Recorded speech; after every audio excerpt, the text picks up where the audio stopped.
De dranklucht in je kraag berooft me van mijn zinnen. Een steen ligt op mijn maag, het walsen kan beginnen.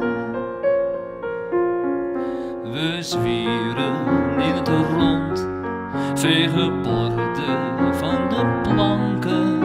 Mijn moeders kreet verstomd, de hond gaat zachtjes janken.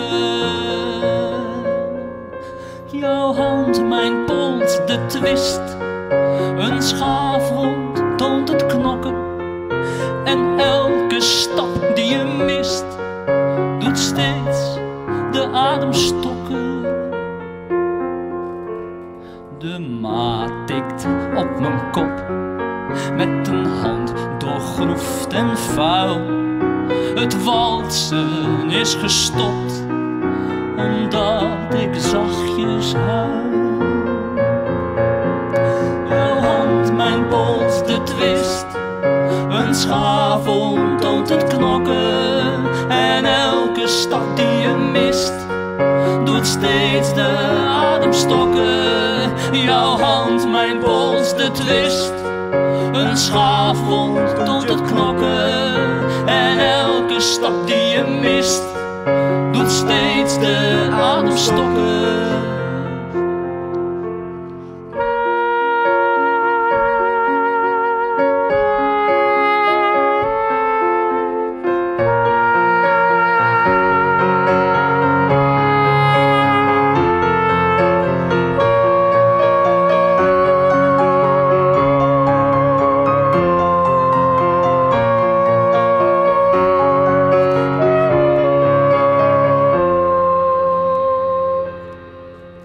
De dranklucht in je kraag berooft me van mijn zinnen.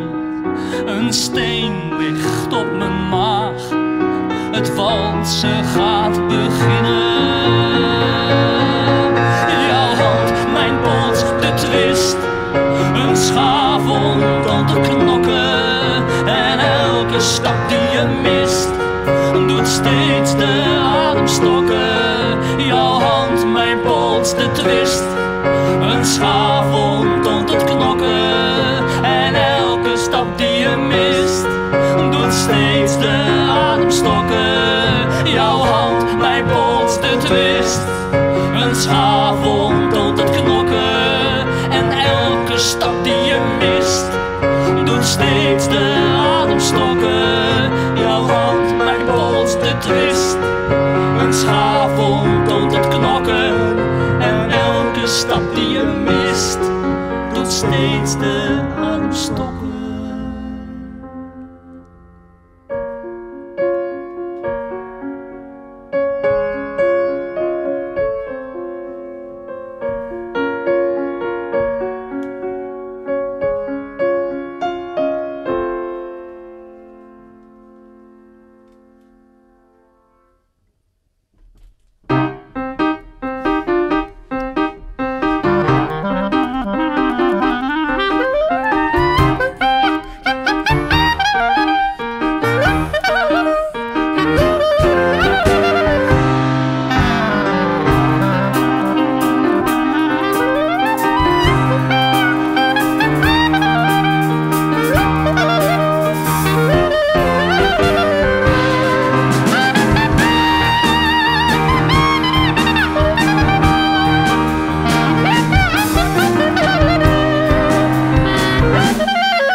Ik zette overhaast mijn fiets in de stalling en het scheelde niets of ik had mijn laatste trein toen moeten missen. Ik kocht een kaartje aan het loket, het meisje zei, het kan nog net, ik zal maar haasten om die trein te halen. En buiten de overkapping aan de linkerzijde stond nog steeds de blauwe engel. En buiten de overkapping aan de linkerzijde stond ze te wachten om mijn laatste trein te zijn.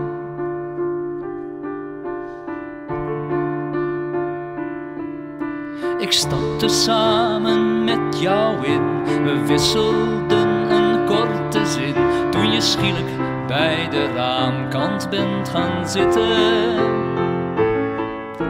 Ik durfde toch niet zo dichtbij te gaan zitten, naast jou, zij aan zij, en ik koos de bank die het gangpad van ons scheidde.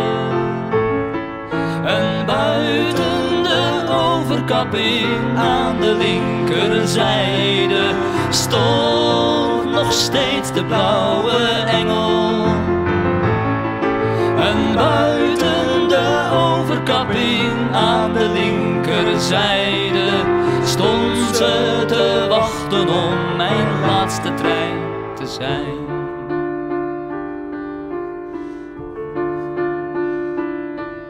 Ik verdiepte me snel in een boek, maar de woorden waren constant zoek. En ik wist wel dat ik toch niet zou gaan lezen. Ik veinsde onverschilligheid en keek het meeste van de tijd door in het raam naar jouw spiegelbeeld te staren. En buiten de overkapping aan de linkerzijde stond nog steeds de blauwe engel. En buiten de overkapping aan de linkerzijde stond ze te wachten om mijn laatste trein te zijn.